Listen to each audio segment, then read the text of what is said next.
Hello, I forgot I already pressed the live button. I was distracted. Okay. Hi. I know it's the same excuses every time. It has been a while, I know. Only this time I'm gonna try and get my life together. Okay, maybe not my whole life, but I am... After stream, I'm gonna look into a schedule that I stream at least once a week on a set day, with the exception of like if I need to do something, but we can see when that happens.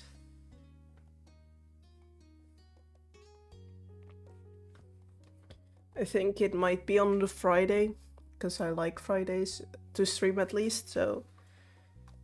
Because it's still school day, so most of my friends will just be busy with school. And I have the weekend to be chaotic with friends. By the way, I don't know how bad my voice sounds. I think it sounds okay when I try it, but one of the... Like, I went on vacation, and that was the reason I didn't stream for a while. And then I came back, and then I got a cold. And I was sick for like this entire week, and it's still kind of there, but it's good enough that I was like, I hope I don't annoy people too much with my talking.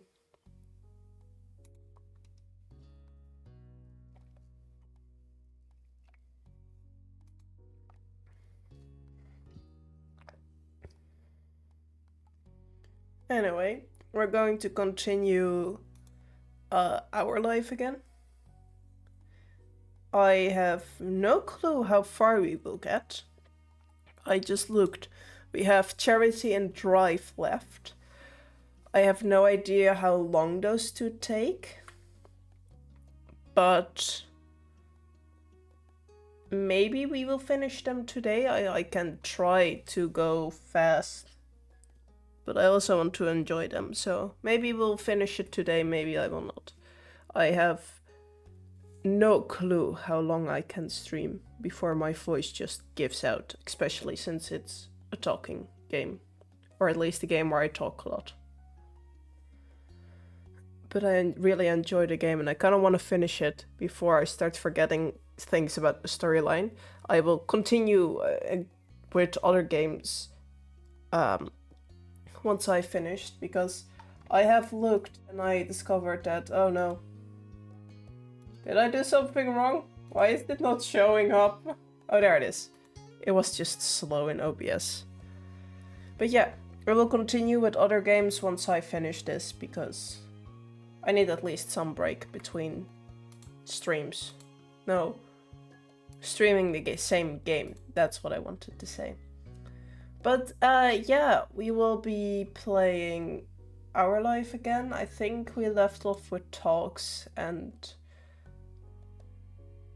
honestly, I have no clue where we left off with that. I don't really remember what happened in it. We're gonna see. Okay. Charity. Oh, Orca, right. We joined the charity thing. Cove pushed himself to his feet from where he had been bent down in the sand, stretching out his back and groaning softly. A tired breath slipped past his lips as he wiped his brow, looking out over the shore. It looks great.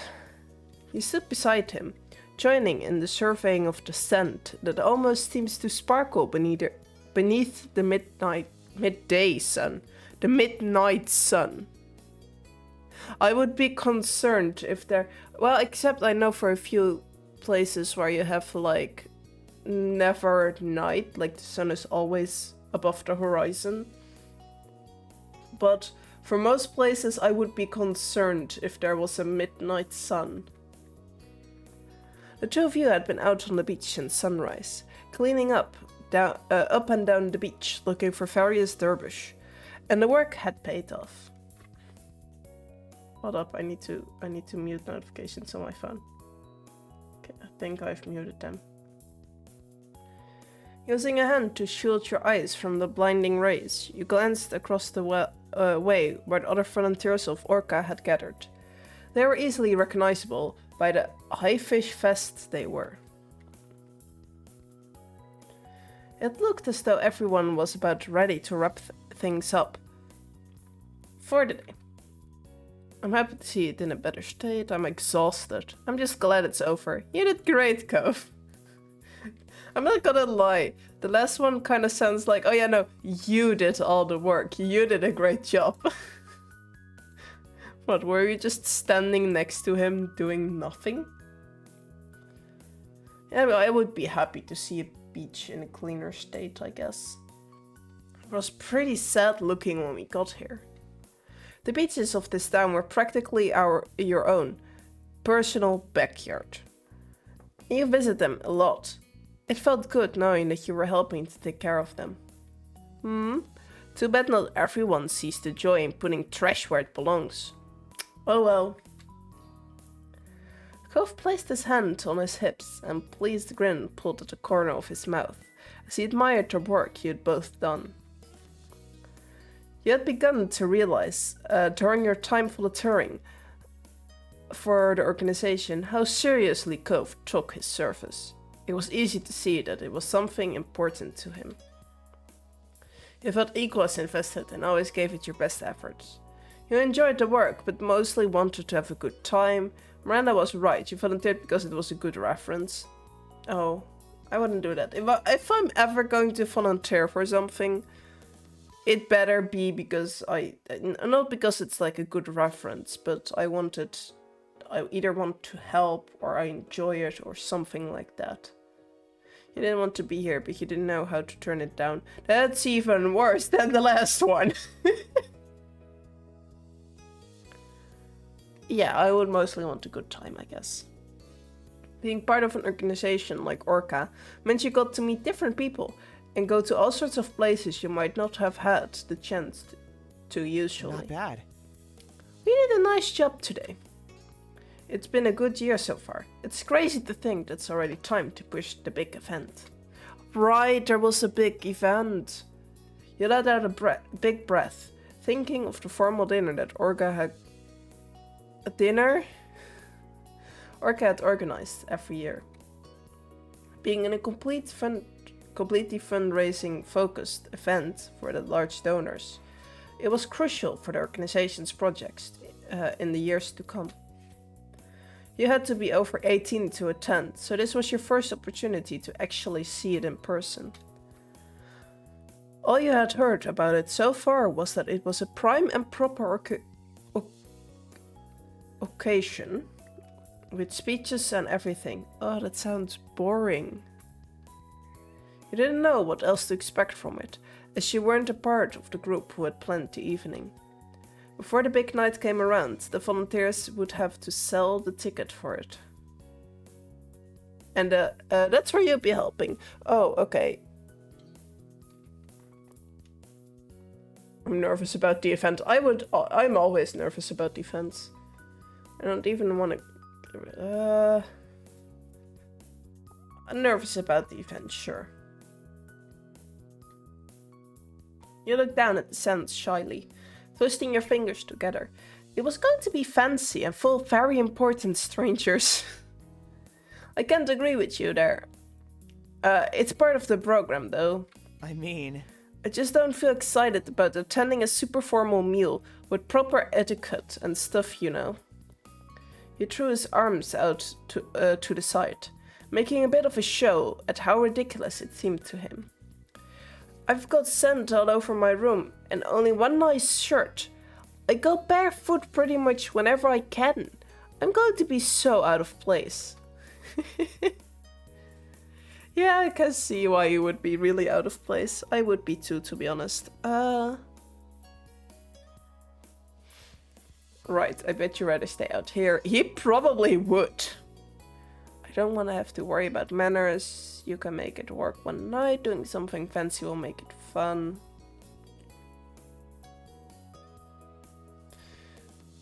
You would rather stay out here. This is where you really belong, not in white collar society. He chuckled a little and gave you a sidelong glance. You know me too well. A small beeping noise came from Ko's pen pocket, and he pulled it out and glanced at the screen. Huh? Huh?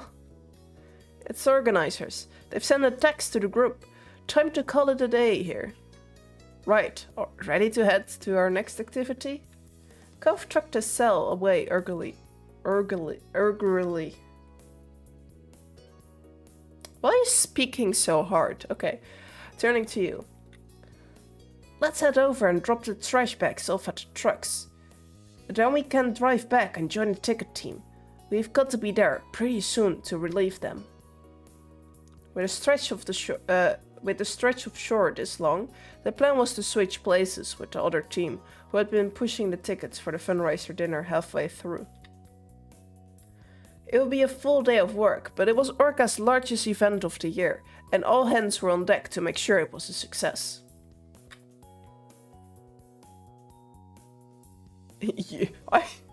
I ran off. Yes, we just ran away.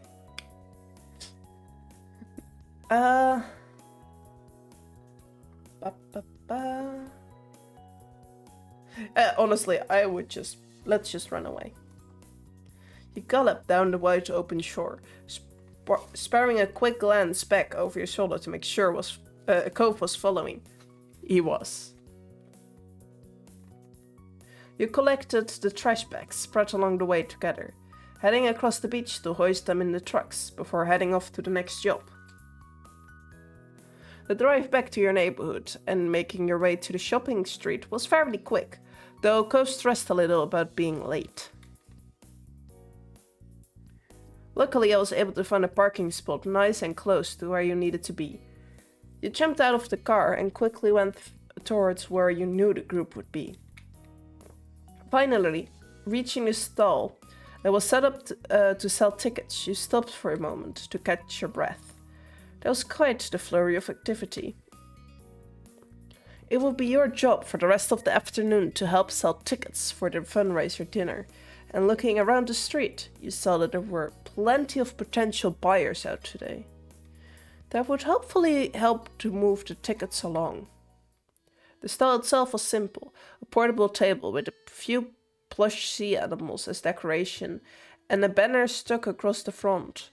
There were 2 volunteers who were already packing up and getting ready to head off to the beach. They gave you both a friendly smile as you arrived. Volunteer 1. Okay. Hey Cove, True. How'd you things go at the beach? Not bad. It was good. The place is looking great. We're lucky to get a 2 for 1 when it comes to you guys.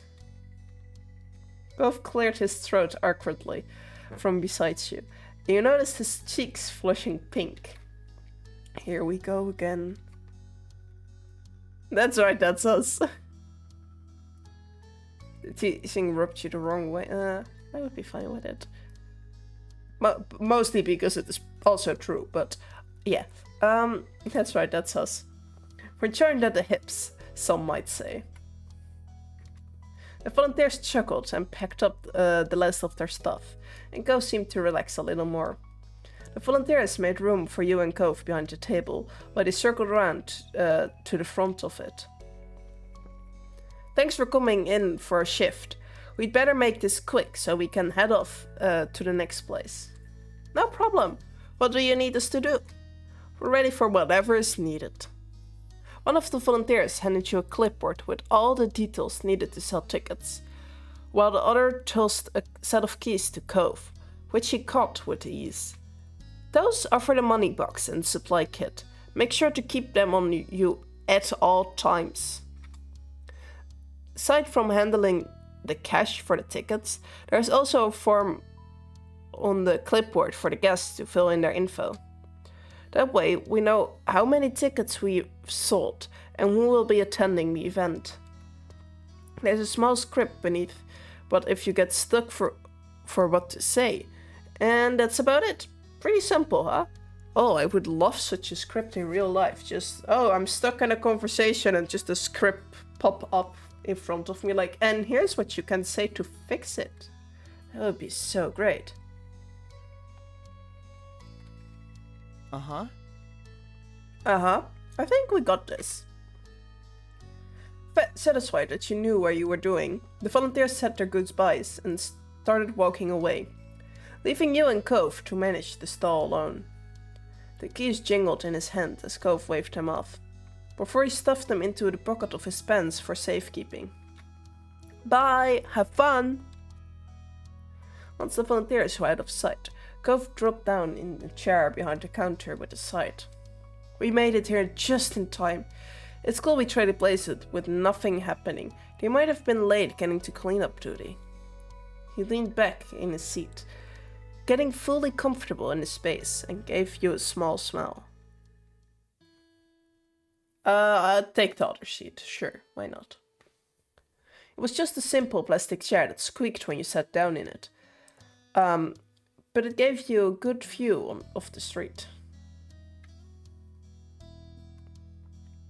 We've got things under control. Oh god, wrong button. I was so stressed about getting here. Things could still go wrong. Let's not say that to Cove. That sounds like a terrible idea. I'm glad this works. Let us at least rest in one place. You rubbed your eyes tiredly. You returned his smile. We got things so under control. What could go wrong? Table just collapsed. Street on fire. Everything went wrong. What could go wrong? Cove dies, True dies, everyone dies. Look at how well we did with the beach cleanup. I'm sure this will be a piece of cake. Cove grinned wider, his grace pleased as he smiled at you. I like the way you think. Cove rummaged around the station a little, picking up a stuffed toy orca and holding it up in front of his face. You had to admit it was pretty cute, with its big bulging eyes and oversized flippers. Setting it back down on top of the table, Cove moved on to check out the rest of the stall, finding a cooler stashed beneath the table. When I pulled it out and opened the lid, you could see that it was filled with half-melted ice cubes and about half a dozen bottles of water. Grabbing one of the plastic bottles, he unscrewed the cap and took a long drink. You watched the condensation running along the side and onto his fingers. So? Do you want one? Cove set his water on his side of the table before pulling out another, holding it towards you. Sure, I will accept the water bottle. Thanks. After opening it, you took a drink and let us out a satisfied sight.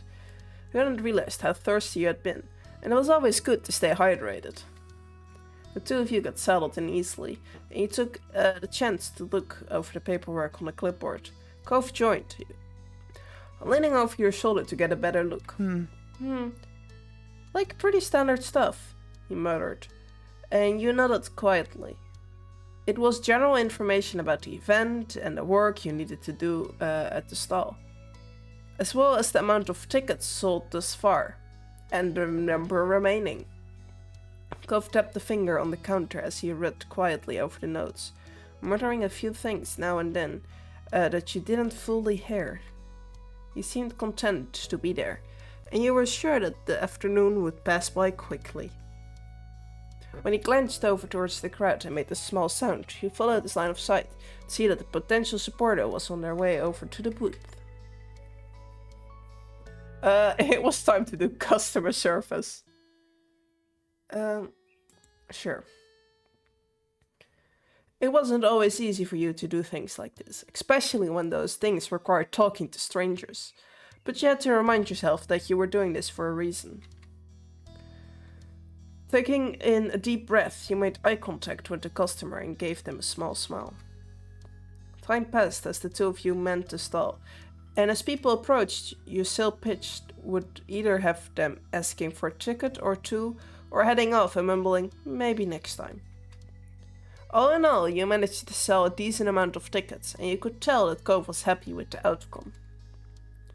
As the afternoon drifted along, 6 p.m. arrived, time to pack everything up, and head home for the evening. Your work with Orca was far from over, but right now there was only one thing left to focus on, attending the actual event. The days continued on in a normal flow, and before long, the night of the Orca fundraising dinner was upon you.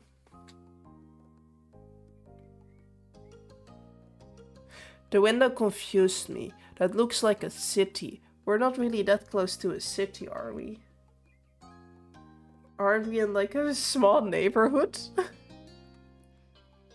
It was early evening, and you were in your room getting ready as the minutes ticked closer and closer to the time you needed to leave. Call puzzle speakerphone. Sure.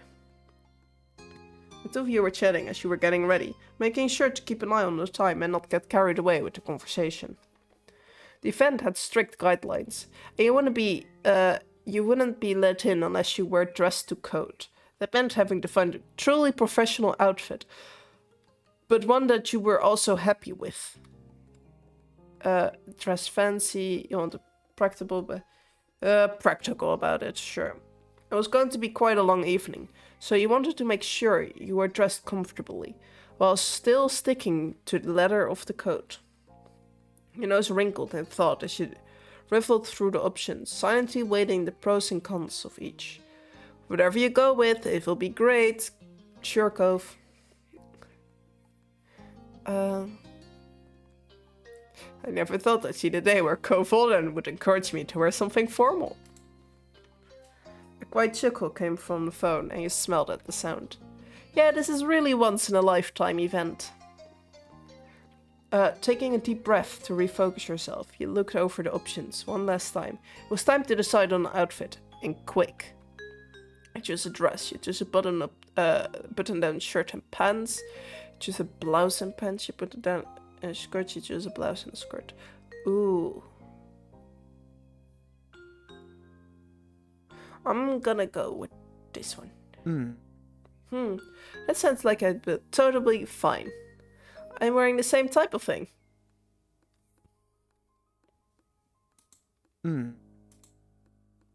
Ah, dang it.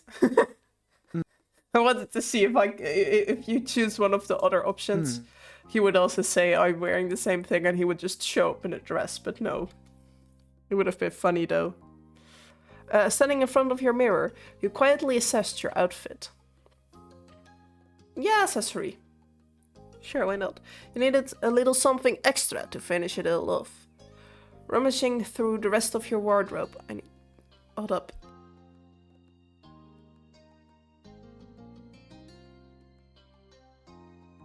I muted myself because I needed to sneeze, but I can't sneeze, so my eyes are just tearing up. Oh god. This is torture. I hate it when that happens. Okay, I think the feeling is gone. Rummaging through the rest of your wardrobe, you picked out what you needed to complete your outfit. A necklace. Taking the best necklace of your jewelry box, you turned back to the mirror and clasped it around your neck. A hat. An anklet. A watch. Grabbing your watch from your bedside table, you fastened it around your wrist and quickly checked the time. It was almost time to go. A belt. You slipped the belt through your waist and fastened the buckle, nodding at your reflection in approval. A ring. You couldn't leave the house without slipping one on Without slipping on that. Oh, okay. Holding your hand up to the light, you quietly admired the way it glinted. Pair of earrings. You hurried to put a pair of earrings to match your outfit, aware that the time was running short. Stop reminding me that time is running short. I want to look pretty, okay? A tie. Oh no. I scrolled back. Okay, a belt, yes. A ring, yes. A pair of earrings, yes. I keep scrolling back on accident. Hold up. A pair of earrings, yes. A tie. Standing in front of the mirror, you looked in the tie around itself a couple of times before pulling it tightly, securing it in place. And an anklet. You had to quickly remove your shoes to slip on an anklet before stepping back into one again. Okay, that's enough. I feel like I'm just gonna, you know, the tinkling sounds that jewelry make when metal clinks together. I feel that's just me gonna be walking around. And with that, no makeup. Oh? You're really going all in, aren't you? I didn't do the makeup. Shush. Of course. Finally, you were dressed. It had all come together. Okay, just gotta change my shirt, then I will be at the car. See you in a minute. You carefully headed down the stairs and into the living room, where your moms were waiting for your parents. As you entered, they both stood up from the couch and came over to you, smiling broadly. You look wonderful, True. Nice. And very mature too. Nice work, kid. They continued to coo and fuss over you until you managed to brush them off. Matt took Mom by the arm and held her close, the two of them admiring you proudly. He sighed dramatically. You were going to be running late if you didn't get going. Liz came over at you and smirked, as if she was reading the very thoughts in your head. You have to get used to this one day, True. You're the baby of the family. Forever after all. Matt came in to give you one last hug, and before you knew it, another pair of arms wrapped around you. And then a third. Both Mom and Liz giggled as they hugged you tight. We hope you have so much fun tonight. Have fun. We won't wait up for you. Stay out as long as you need. You're old enough now. With a last wave goodbye, you finally left your family and approached the front door. It was time. Stepping out into the night, you closed the door behind you gently and looked across the street. Oh, he looks pretty. Cove was standing there in the street. His eyes met yours immediately, as if he had been watching your house for the moment you would come out. He smiled bashfully. Hey, True. Hey, I hope you're ready for this. Ready to do this. You took the chance to check out his outfit as he walked across the way to meet you. It was formal for sure, though it didn't feel overly posh. It made sense for him and was honestly a sight of sore eye. He was always beautiful to you. Oh, we're such a flirt, always pretty, yes, yes, yes. He looked you over as well, and subtly blush creeping over his face as he quickly cleared his throat and averted his gaze. He seemed to be struggling to find something to say, rubbing at the exposed part of his arm awkwardly. Thank you for coming with me, and for dressing really nicely for this. Your outfit, it's good. Better than good, really great. I guess, something else? So, yeah. His gaze traveled downwards. To take in your full form. And he suddenly froze, his eyes widening on what you were sure was the tasteful anklet peeking out from above your shoes. Cope turned his very red face away from you, and you peered at him, adoringly as he mumbled to himself, Oh my god. As you imagined, the choice of accessory had him fully flustered. You know how he felt about them, and he knew that you knew how he felt about them. The purposefulness of teasing him, this was likely... wait, what? I just gave no, I didn't give myself the biggest error. My dyslexia gave myself the biggest error. The purposefulness of teasing him this way likely had an even bigger impact than even seeing you in an anklet. You started to wonder if it was a good idea after all. Cove acting like that was killing you, and you hadn't even started the trip to dinner yet. It took a great amount of effort to focus your thoughts and react to his overall assessment to your look.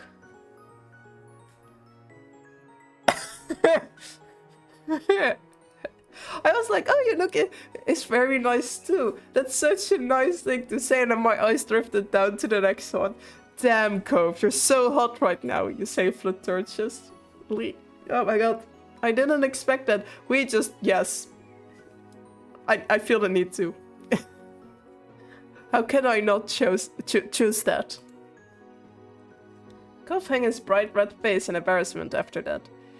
He wrapped his arms around his torso bashfully, as if trying to protect himself and the outfit from further teasing. Come on, True. You laughed at the reaction. Then he shook his head, glanced back towards the garage, and throwing a thumb over his shoulder, spoke. We should probably get going. Wouldn't want to be late to such a grown-up event, right? Yeah, let's go. You headed over to Cove's car together, hopping in and strapping on your seatbelts. You were on your way. The event was being held at a place you had never been to before. You brought up the location on your phone to help Cove navigate there. It took some time to find the right address, and once there, you were met with the task of finding a parking spot. Though you were on time, it seemed like everyone else had already showed up, claiming the spaces. Uh-oh. Eventually, you found a suitable place. Before realizing that it required payment, Cove covered the amount, taking a ticket from the machine and leaving it on the dashboard of the car. Despite the small hold-up, you managed to... Oh, those sparkling light crystal things were tripping while I was reading the text. It looked like they moved while I was reading. It was really confusing. It still looks like they move when I move my eyes. Okay, this is going to be great. Despite the small hold-up, you managed to ultimately make it to the event and confirm you were on the guest list before being shown into the dining area. Cove whistled low as he walked around, taking in the extra range of the room. Chandeliers hung from the ceiling, and the entire place was decked out with beautiful oceanic displays. You were stunned yourself. It was extremely high class, even more so than you had already expected.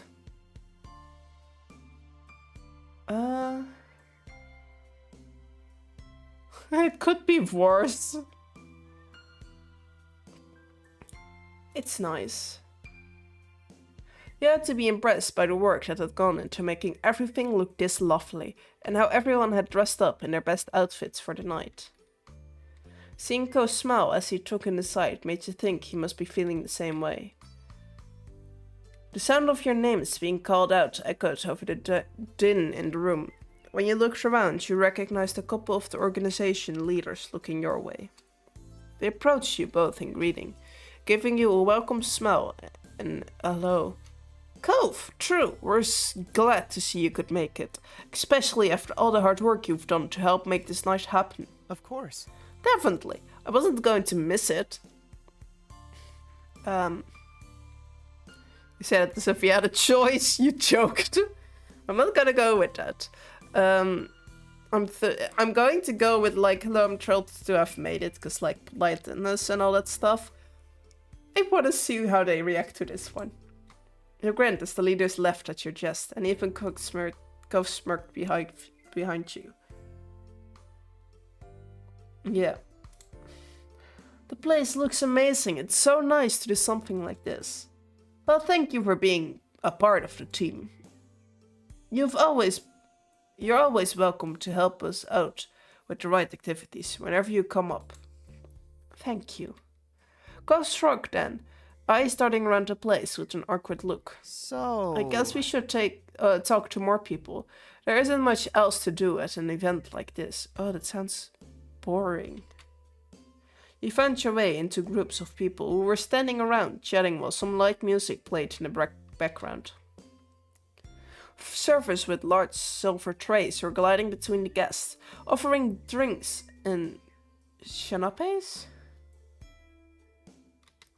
Wait, no, I want to know what those are. I'm probably just being an idiot, but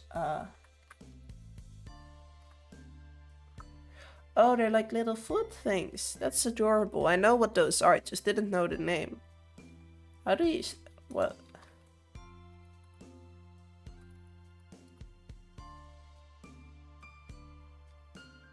Hold up, I'm searching for the Dutch translation. It's also apparently the same thing. I didn't know that. Okay, interesting. Learn something new today. Always fun. Okay. Cove approached various people as you wound your way through the guests. He managed broaching new conversations as well. You were enjoying talking to so many different people, both guests and members of the organization alike, and you found yourself enjoying the company. The sound of a microphone crackling came from the podium as the other end of the room. Someone who you assumed must be the host for the evening was asking everyone to sit down in preparation of the meal and speeches. You and Cove looked for your table, finding it easily enough by the little name cards that were placed delicately beside the napkins. A few others joined at the table, though they weren't anyone that you recognized. The host was still speaking as people were settling, starting off the speeches by giving a welcome to everyone attending. She went on to provide some more information about Orca, which she supposed was for the guests who weren't a part of the organization and the purpose of the fundraiser tonight. Orca's goal, as she explained it, were to aid in the conservation and restoration of oceans and beaches. There were many people who had helped to make the group as successful as it was. When she read off a list of several volunteers who worked at making the event happen, Cove's name was one of the first to come up. His chest puffed out in pride at that. Your name that came up a little further down the list. You were smiling from ear to ear at the mention. As she continued on to thank the large donors for the event, you checked over at Cove. He was still grinning happily to himself and tapping his fingers over the top of his knees. Pretty pleased to have been mentioned by name. That's adorable. You laughed quietly at this reaction. I would be excited for him. Like, this is so sweet. He is so excited. You had worked so hard to make this event happen. It was the least that he deserved. Fair enough. While the host continued speaking, multiple servers dressed in black were setting the first course of the menu in front of guests. One of the servers set down a plate in front of you, and you thanked them quietly before looking at the dish with interest. You recognized the dish as a simple Caesar salad. The host quickly wrapped up the end of her speech, thanking everyone once more before inviting you all to begin your meal.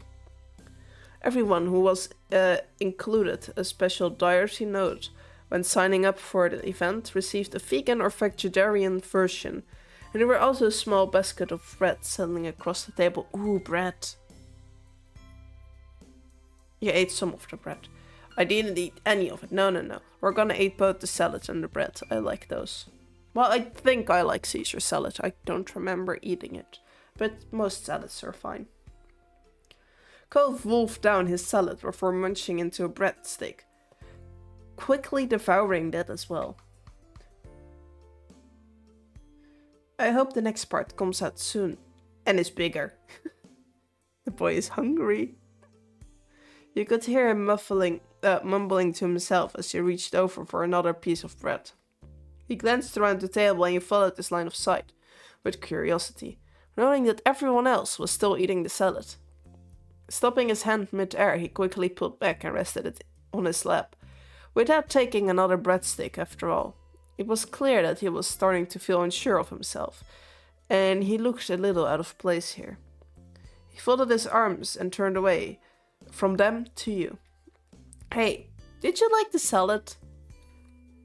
It was alright. I've had better. His gaze remained purposely tunneled on you, as if he was trying not to think about what the rest of the table might be doing. You made silly faces at the other guests while they weren't looking. Oh no! I would be so scared. Flip them off. No, let's not do that. Okay, either pat him on the hand or... Well, let's give the boy another breadstick. It's okay. Oh, thank you. Ghost spoke gently as he took the breadstick from your hand, looking choked up by your reassurance. Ah. He munched away on it happily, seeming much more at ease. It wasn't much longer until the main course was arriving, and the various chicken, steak, and veggie dishes were being served throughout the room. An array of scents wafted through the room, making your mouth water. Chicken, vegan, or vegetarian?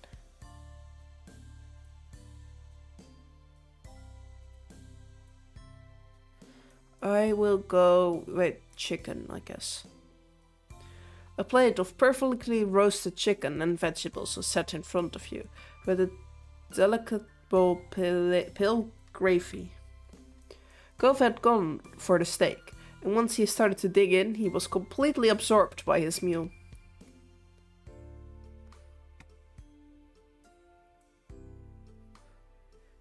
I would kick him under the table, why not? The tips of your toe knocked against his shin discreetly, but enough for him to really feel it. He bolted upright in shock, almost choking on his mouthful of food. The look he gave you was far from impressed, but his eyes still had a glint of amusement. You threw your gaze away from him innocently, as though you had done nothing at all. When you peeked to see if you had gotten off scot-free, he rolled his eyes and returned to his meal. You tingled lightly beneath your breath, and he did the same. Thoroughly entertained. Dinner eventually ended, and last of the all was dessert. A lemon sorbet that had been blue-dyed? Ooh. Oh no! The mix of white with bold streaks of blue made the little scoop look like a ball of roaring ocean waves. Interesting. The effect was very pretty, but the serving size was small. Perhaps it was the price to pay for artistry.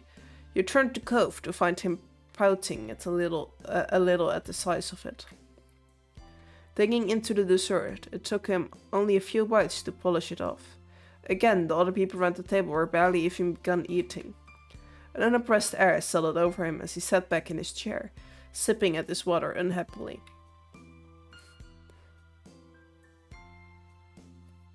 We can get more dessert later. You gave him an encouraging smile. He looked at you sheepishly, embarrassed to have been caught sulking over such a thing. He fumbled for a defense. I don't think you can defend yourself from this one, dude. You looked like a kicked puppy when you finished your ice cream. How do you want to make that one better? I mean... It was just really good, that's all, and now it's gone. But I'm okay. With a slight grin, he shrugged to show that he was really fine. Would you like a bite of mine? He scooped up a spoonful of your sorbet and offered it to him, holding in hand beneath it to avoid any drips. His eyes widened as he eyed the dessert hungrily, surprised by the offer.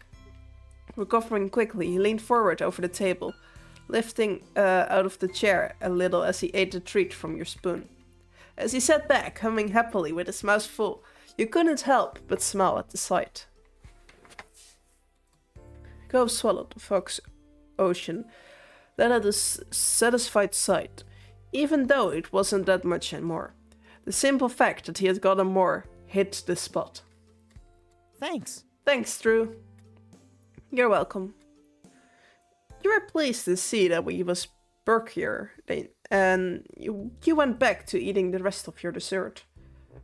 Another person from Orca got on stage to make a speech as everyone was nearing the end of their meal. They spoke mostly about the individual projects that the organization was working on, and their plans for the near future, as well as encouraging anyone who was interested to consider volunteering. Cove bent forward over the table with his chin balanced on a hand, listening attentively to the words.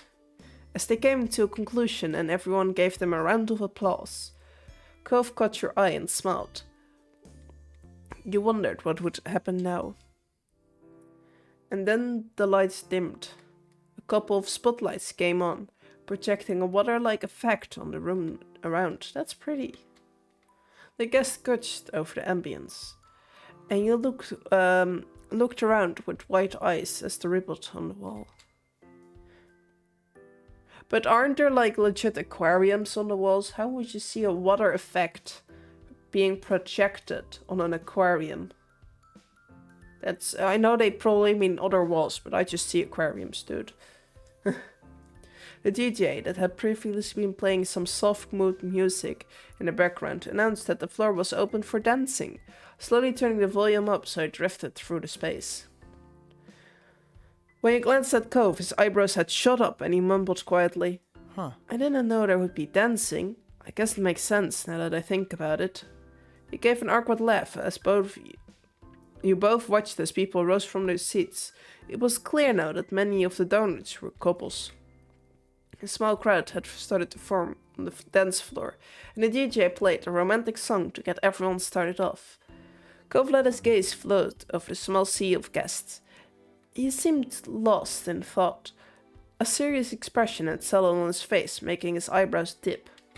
Slowly he turned to you, though there was something cautious in his approach. Would you want to dance with me? I'd love to. His face lit up. You could tell, even beneath the dim light.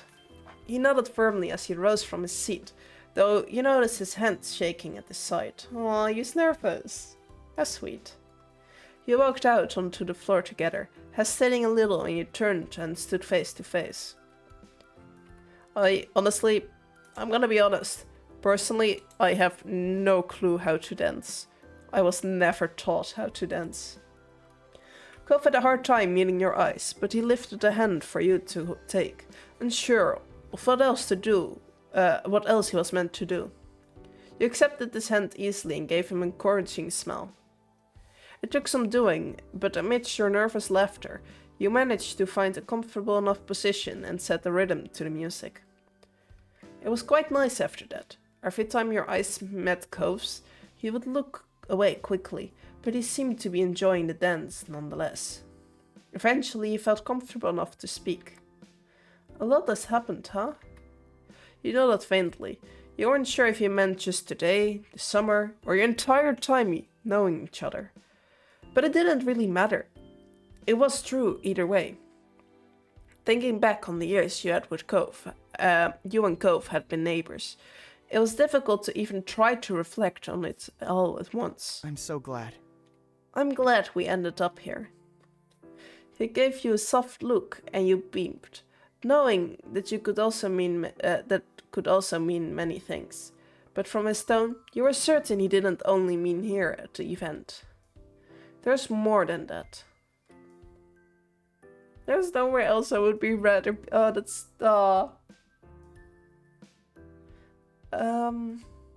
think we have to tell your dad thanks. What? That has so many implications. What does that even mean? Oh, there's nowhere else I'd rather be. The party eventually started to wind down, and at last it came to an end. At the main lights turned on, you blinked against the brightness of them, making sure you still had Cove in your sights. One final speaker came up on the podium to the podium on the stage, thanking all the guests for coming and wishing everyone a good night. My brain just was like, oh yes, good night, now you must yawn. It was bittersweet to see it come to a close, but your time with Cove here was precious. At least the memories could be brought with you. Giving the space one more look, you walked together with Cove, out to the parking lot. The other guests were doing the same, so you got stuck in a bit of a crowd. Though Cove was so tall you could always see him, and it was easy enough not to get separated. The parking lot itself was quite big, and even more noticeable now with fewer cars blocking the view. It took a little while to actually locate Cove's car across its expanse. Eventually you found it, and the two of you bundled inside the vehicle and buckled up. The trip home was quiet, and you both silently reflected back on the experience. The event had been the biggest night of the year for Orca, and now it was all over, just like that. Outside your window, the surroundings soon became familiar, and you found yourself back in your neighborhood. Cove pulled the car into his driveway and put it in park before letting out a relieved breath. Home sweet home. Yeah. After climbing out of the car, you walk down to the road, Cove coming over to stand beside you. You stopped in the middle of the street, right between your house and his, and turned to him, finding him in progress of opening his mouth to speak. Strangely, he clamped his lips together as though he had suddenly thought of better of it. This is kind of awkward. Thank you for taking me tonight. Thank you for coming with me. A hug. I want hugs. You went forward and wrapped your arms around him, and he returned your gesture, squeezing tight. Night. Night, True. With a last wispy smile, he left towards his front door. Figuring you shouldn't linger in the street for much longer, you crossed the remainder of the road and did the same.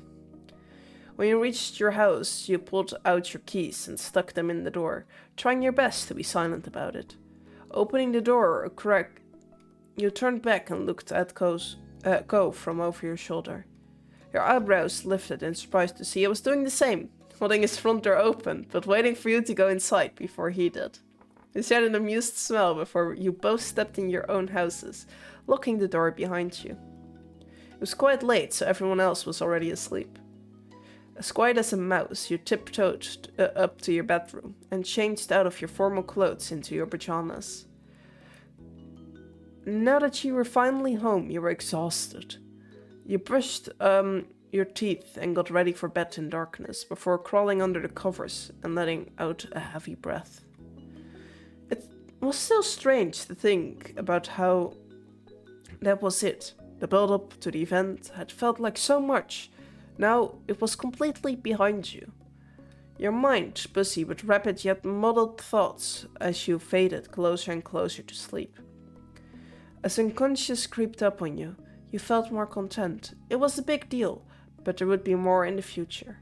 You could accept what it had been, and you could dream about what you get to experience next.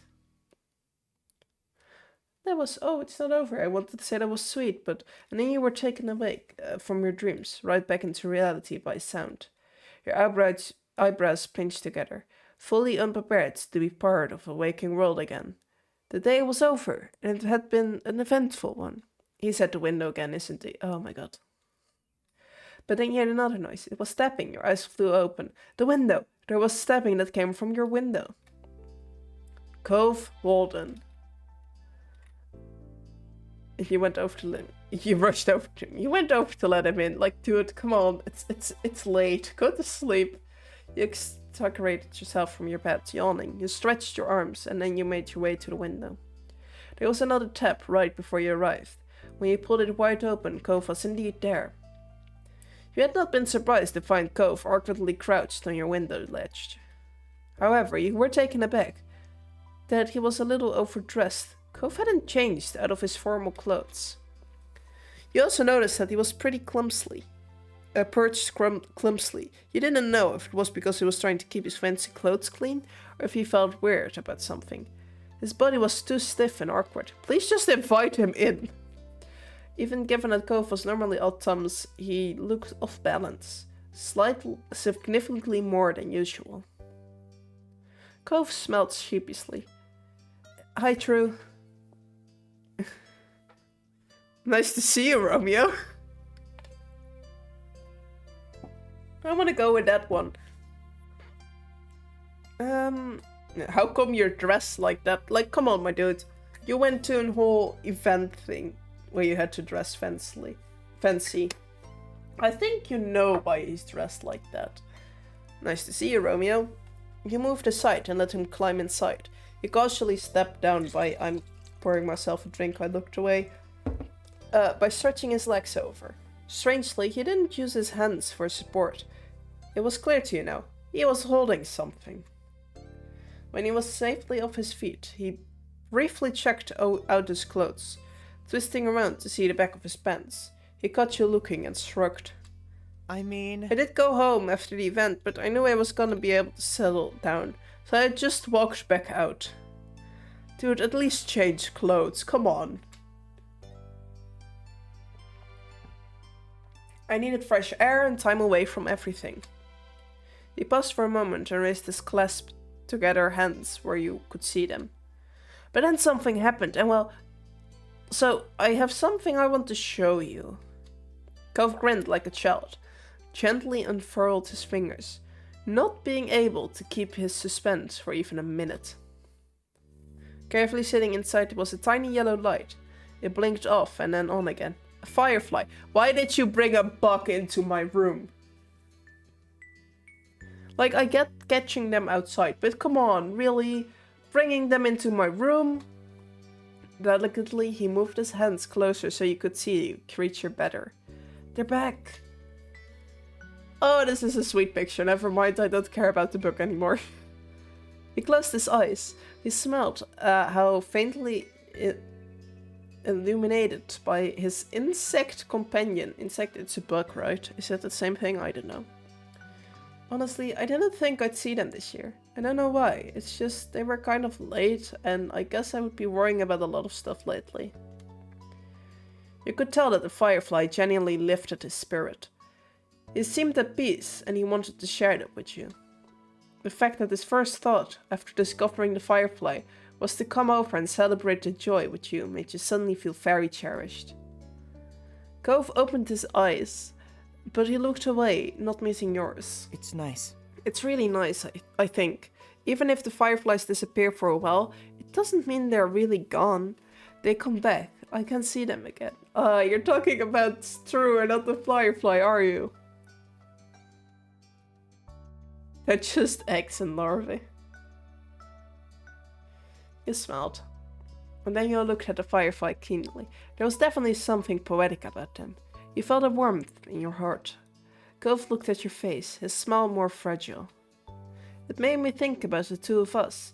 We're together, and we say goodbye, and then we're together again, day after day, year after year, and even if our time apart gets longer, that doesn't make it forever. True, I will always be there, whenever you want to see me.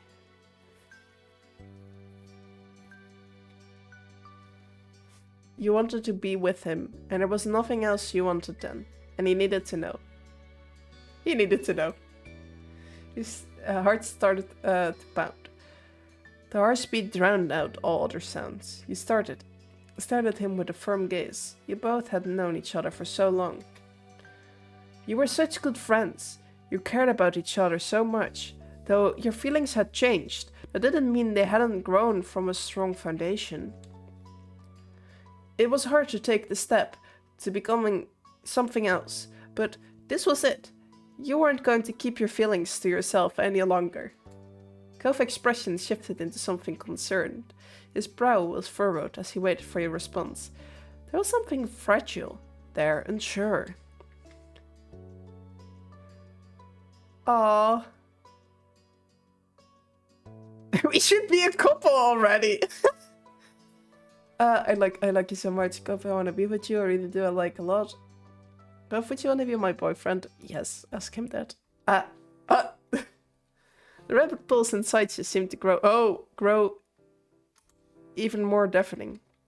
Well, that's it. That's what you need to know. What do you think? Don't just dump it out on a dude and then just rush with the conversation. Cove froze up.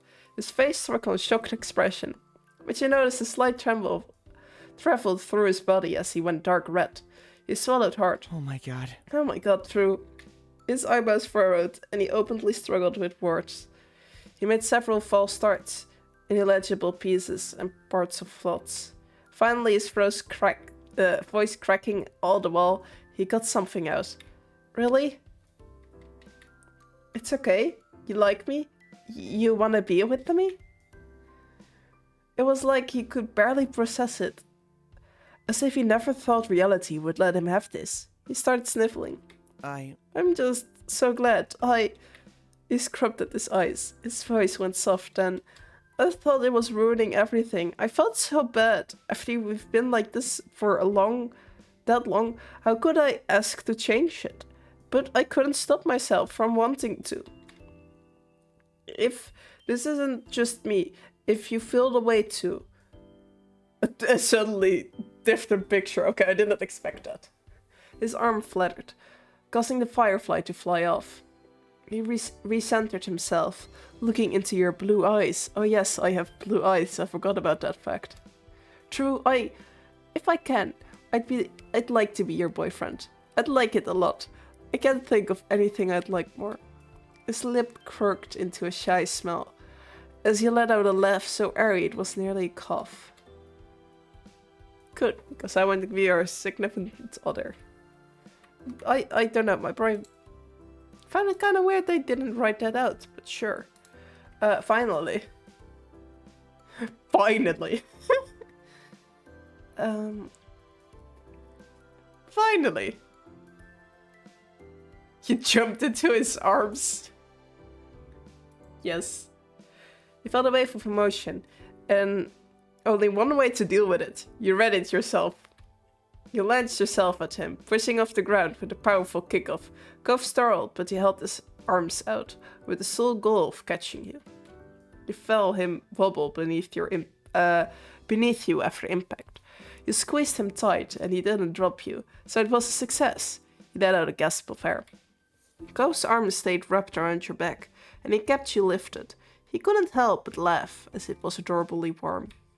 When you looked into Cove's face again, his eyes smiled with sparkling bright, much more so than the firefly he had brought you.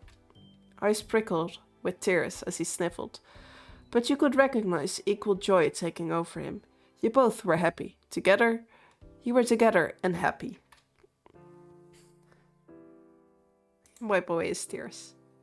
You carefully brushed aside the tiny water drops with your thumb. Cove bashfully leaned into your caresses. He ducked his head with a childish giddiness and peeked at you out of the corner of his eyes. Thanks for waiting for me. You were worth it. It was antagonizing. I wasn't waiting. You've always been there for me. That's so sweet. True. We're gonna have to tell everyone about this, aren't we? Your moms, my parents, Liz, Terry, Miranda, everyone. I don't think they will be surprised. He smiled at you with an unabashed preciousness. You figured that even with your history, without your history, if anyone caught Cove looking at you like that, it'd be obvious exactly how he felt. His openness of character was something truly delightful benefits. You must have been making an expression equally as affectionate, because he began to fluster again. He made some stuttering chuckles and then quieted down, his mouth forcing to stay closed. Oh, I got an achievement! Bloomed romance. During step 3, ask Cove to be your boyfriend, or confess to Cove that you're in love with him. Aww. That's so sweet! I like it. Hold up, I got distracted by notifications. Okay, you both took a moment to process. After 10 years of being together, you were officially a couple now. Cove looked into your eyes with a soft, slight shy expression. There was hope in his eyes, a smile. Well, I don't know why I read smile, eyes instead of smile. I'm just confusing myself more at this point, jeez. Do you want to go to the hill with me? I bet there's still fireflies. Yeah, let's go. Cove brightened. He was practically bouncing at the thought of secret excursion before he suddenly became bashful. So how should we leave? We could just try the door, but we don't have to do the window thing. But maybe that'd bother your family. You both chuckled at how awkwardly it would be if your moms, or worse Liz, saw you going on a midnight firefly catching trip. You'd be sure to avoid that. But you wanted to we're going to use the front door. I would fall down if I climb out of a window. The door should be fine. My moms won't wake up from people in the living room as long as they're quiet. Cove nodded in understanding. You grabbed some shoes and readied yourself for an adventure. You were glad that there was no way you would run into another soul outside. Cove would be way overdressed and you were still in your jammies. Creeping closer to your door for the trip out, Cove whispered one more question. Should I follow behind you? No, just don't make any noise. Yeah, follow me.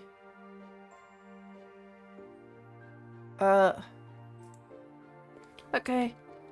The two of you huddled together and exited your room. You quietly tiptoed down the stairs, wincing when your knee popped and then froze. Neither of you heard anything further, so you continued to the front door. You unlocked the door slowly and tried to minimize the click of the lock. You took a deep breath and then turned the knob. You let Cove out first and then snuck out in the brisk night air. It was surprisingly cool, but not at all unpleasant. Oh, the fireflies are back. Cove gave you an encouraging smile, but neither of you risked speaking yet. You briskly snuck behind the house and up the old white poppy hill. And Cove was right, the entire hill was lit up. Insects twinkled here and there, with their pale yellow light. Cove let out a content sigh, finally able to relax in full. He strode further up the hill, to better enjoy the view. You walked along as well, letting yourself be surrounded by twinkling displays. Then, without warning, Cove plopped on his back. He paid no mind, smacking his formal attire in the grass. He put an arm under his head and stretched the rest of his limbs out. He was clearly getting quite comfortable in the dirt there. I will sit down. You looked down and found a soft-looking spot to sit. You brushed some of the longer grass aside and settled in. I wonder if Dad will be mad about the grass stains. Probably not. You're an adult, you can do your own things. He tugged at the collar of his shirt. He didn't sound concerned, just idly curious. Maybe you should figure out how to clean it before he finds out. His smile bent a little, and it went silent between you two. The only sounds were the rustling of the bugs and the breeze, and the faraway crashes of waves on the sea. You couldn't help but reflect on what happened only a brief time earlier. Between this and your room, this almost felt like a different world. Was it even real? What happened between you two? You could almost be convinced it wasn't, and that you had never actually stopped dreaming. I was about to say it would be really, really bad if I just woke up with like, I had such a great date with him last night, and then text him and he was like, what did you dream about? You like me? That's like one way to figure out someone likes you. They dreamed about going on a date with you and thought you were in a relationship. I stole a glance at Cove. He caught you and blushed. The little reddening reassured you. Cove remembered same as you. What you had was real.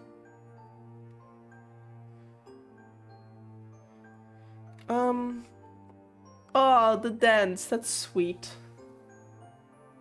Now let's catch some fireflies. I got up to your feet and brushed the grass off. Cove leaned up and propped himself on his arms. One eyebrow was raised as well. What are you doing? I'm catching fireflies. Cove laughed and he rolled over as part of the progress of getting to his feet. You should have told me. Then he rose up all the way as he pushed his sleeve up even more. Catching fireflies was serious business, and that's why he's in full formal attire. With simultaneous nods of your heads, you both ran around the hill, trying to take hold of the flying creatures.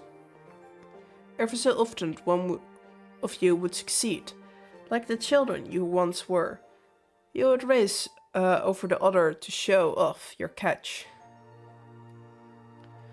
But it actually changed. The fireflies were as bright as ever, and you laughed together the entire time.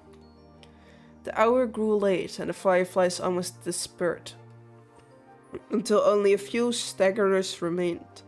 Then even they blinked out of sight, leaving you alone with Cove and your thoughts. Oh no, not my thoughts! Puff saw a second to release the words that had been filling his head during the quiet. I'm so glad. I'm so glad. I get to be with you. He felt a great deal of happiness. Puff's expression was completely open, honest, and full of sincerity. He meant every word. No matter how much it didn't seem real yet, it was. It felt as though it was a night that would never end, but you knew it would have to, all too soon. You were only grateful to have been a part of it. These were moments to truly treasure. You would never let yourself forget them. Aww. That was so nice! However, I will be ending stream here because my cold is getting worse and I'm getting a painful throat. So, thank everyone for watching. I hope you enjoyed. I will set up a streaming schedule that you can see on my Twitch for when I will go live. And I will see you next time. Bye bye!